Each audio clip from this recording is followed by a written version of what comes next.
Hello, this is your Highway Diva, Lisa McDowell, coming to you from Ontario, California. I have several topics to talk about today. One being this new locking mechanism that they have that they're putting on the trailers. kllm is implementing a locking system where the dispatchers lock the trailers, lock and unlock, and they can do it remotely. And it is supposed to be where if you arrive at a shipper, you just let them know that you've made it, shipper or receiver, and let them know that you've made it, and they'll lock or unlock the trailer. I don't see too many or anticipate too many issues with this new trailer that's coming out, except that in the middle of the night you can barely get somebody on the phone already, and they're not being able to unlock your trailer in a timely fashion after you've made it to the receiver and you've been there for an hour and they finally give you a door, or you made it to the receiver and you've been there 5 minutes and they give you a door to go to, and you've already called dispatch and let them know, okay, I'm 5 minutes away, unlock the trailer doors, and then they don't do it right away, or they forget your truck number, or those type of situations. Otherwise, I think it's a great idea. It stops situations of drop trailers at terminals, drop yards, or even at the now I don't know how that's going to work if you drop an empty trailer at a shipper and it's just sitting there and the trailer doors are locked. I assume you can just close them and then they just don't hit the lock button. That way the shipper can load it as needed, whenever they want to. Well, anyhow, that's just the way I see it. I don't know. Maybe it's me. But they've been having situations where there's a lot of people getting into the trailers, and I don't understand the drivers for not putting a lock on the back of their trailer doors. I don't understand the driver for not making sure there's a seal on it. Even I pick up a trailer and there's no seal, I go and ask for some seals. You can buy them in the truck stop.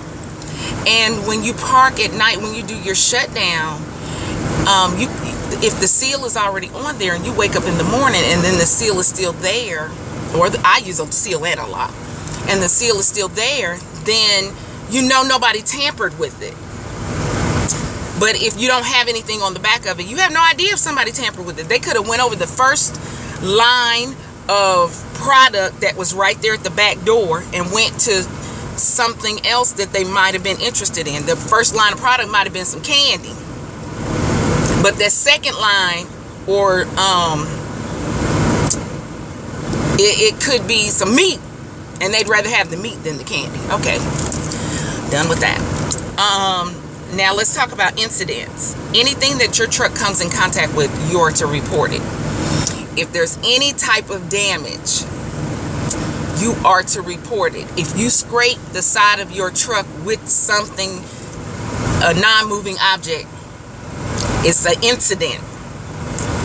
And there's damage to the vehicle or whatever you scraped up against, you need to report it. Now, there's a lot of people that get away with stuff, and I do understand that, because trust me, if I can, I will too. But for the most part, I tell them I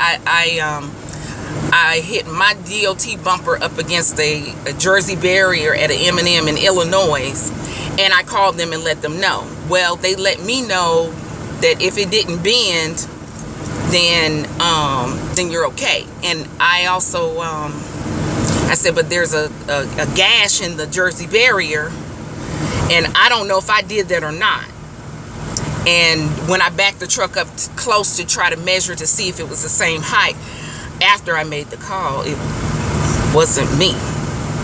Mine was too high. So anytime your truck comes in contact with anything, then you need to let them know, just so it won't be like a hit and run, especially if, you know, if you hit a car or a vehicle or something, and there's cameras almost everywhere. If you see people around, somebody's probably videotaping. I saw a guy videotaping my student. She pulled into a hotel instead of the truck stop, and instead of him going into Red Lobster, he sat there to wait to see what was going to happen. But there was enough room for us to pull around the side of the hotel and go to the back and just make a complete U-turn safely and leave. And when he saw that, he got out of his truck and car and went on in Red Lobster. Okay. Now, recently, I called both KLLM and FFE's driver message, weekly message, and I heard that there was a message about the on guard, and there was a statement I do not agree with. It says, he said, the on guard does not react or will not go off or sound, or however you want to say it, for a non-moving object. That is not true. Not true. Not true. I've had several incidents. This is how I found out that there was even on guard on the vehicles. My truck, I put it in the shop, and they asked me did I want to do some recovery. So I went down to Laredo, Texas, and picked up a truck, a brand new KLLM truck, and they sent me to go get a load before I brought it back. So I'm driving down the highway. I've got the cruise control on, and I'm going down the highway around a curve and going under an underpass. Well, the truck hit the brakes. I was like, did this truck just hit this brake? Did the truck just slow down by itself? Nobody told me anything about this, so I've never heard of it before. I've never seen it before, and my truck didn't do that. So that just threw me for a loop right there. I took it back to the main terminal, well, KLLM's main terminal, and I let them know something's wrong with this truck. This truck slows down by itself. And they explained to me that this thing is called the on-guard system. Well, I turned that truck in, and I got another truck. Well, the newer trucks have on-guard on it. Well, it does it in this truck too. I've had several situations where this on-guard goes off and will hit the brakes for you. It does it for bridges. It does it for parked vehicles. It does it for objects.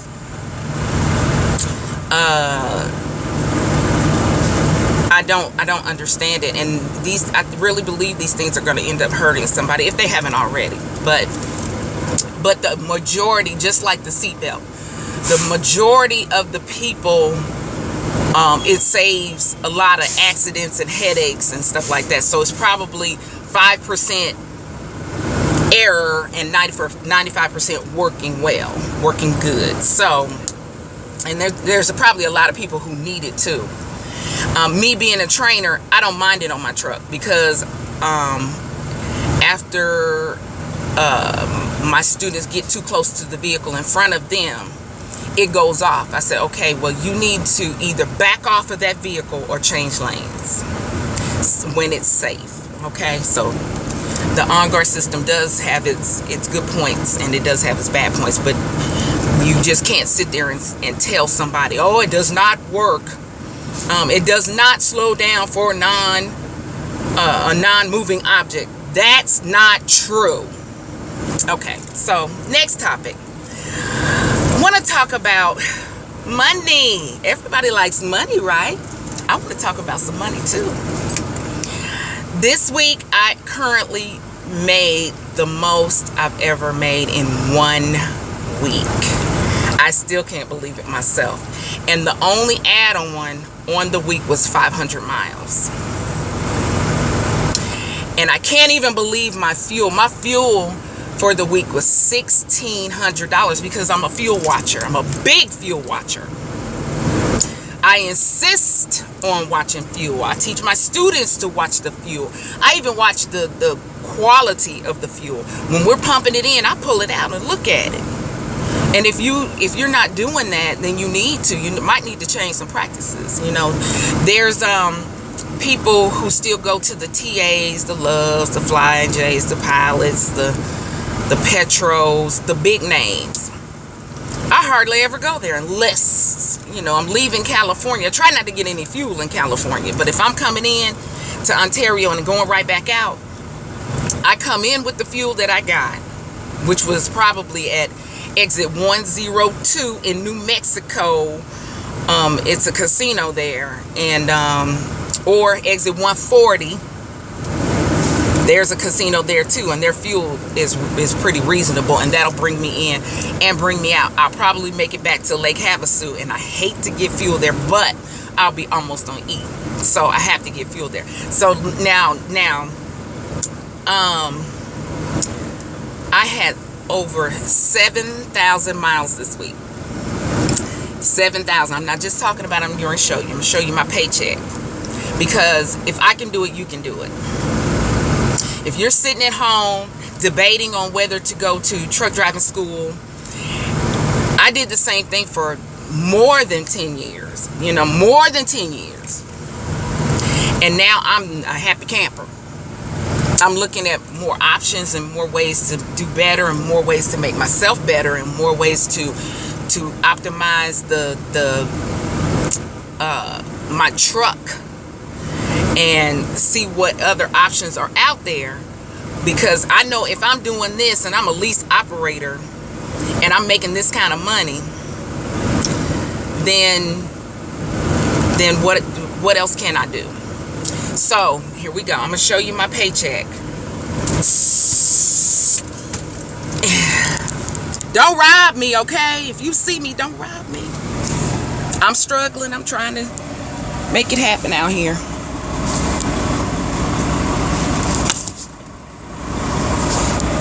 I don't think I can turn this thing around, but okay. My paycheck was $8,330. I hope you can see that.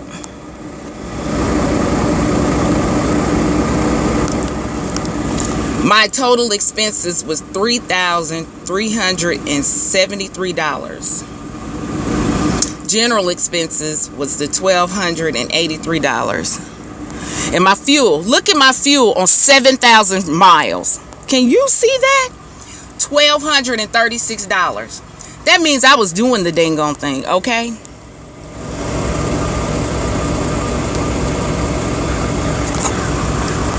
My paycheck was really $4,640. What happened with that $1,470? It says previous balance forward. It was that they ran my payroll that morning, and I called and asked a question because I was capped out on my maintenance, and they put too much money in there. Well, when I called and asked the question, she ran it in error, and then she had to rerun it again. So it paid me the $1,470. I mean, took away the $1,470, saying I was in the negative, and then it gave me the $4,625.96. Now I'm going to show you my miles.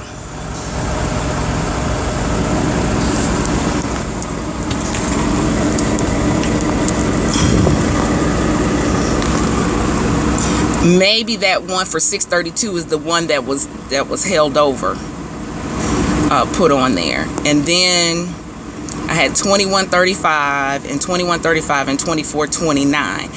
I am currently on an awesome run that someone else created, but they left the company.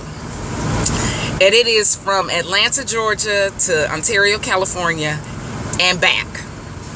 And I did I did Atlanta, Georgia to Ontario. Then I went up, I think that might be what the 632, I don't remember what the 632 is, but it was held over. I didn't get it in time last week, so it's held over to this week. And then I went up to to Ontario, and then the 2,429 miles was from from Stockton to Atlanta, and then I came back from Atlanta again because when I got there, my load was ready. And I did not stay home. I got up and got my load and took off because I already knew what the possibilities were, and I was right. So I had an awesome paycheck, and I wish that I could pull up my last week's paycheck, but something's going on with my Google, and 14. Let me see if I can pull it up. This is the 15th. Well, I'm going to show you what I was talking about. See how it says settlement for 414? She accidentally ran it early. And that's what the $14 was for. But if I can find this one for last week, then the 17th or the 7th, excuse me. Okay, this is April 7th. I'm gonna blow your mind again. This is what I made last week.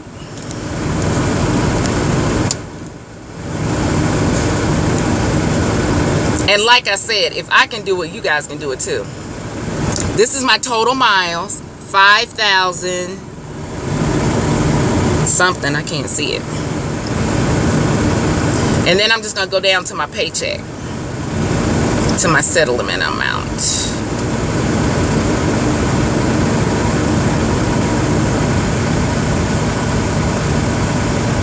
Which is $3,389. Now that, the 519, yes, I was in the hole. I took some time off and went to my cousin's wedding. So I was in the hole for $519. But my paycheck was $3,389 last week. And that is for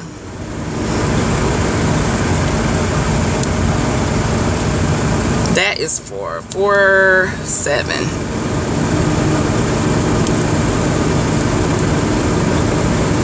See, 4/7.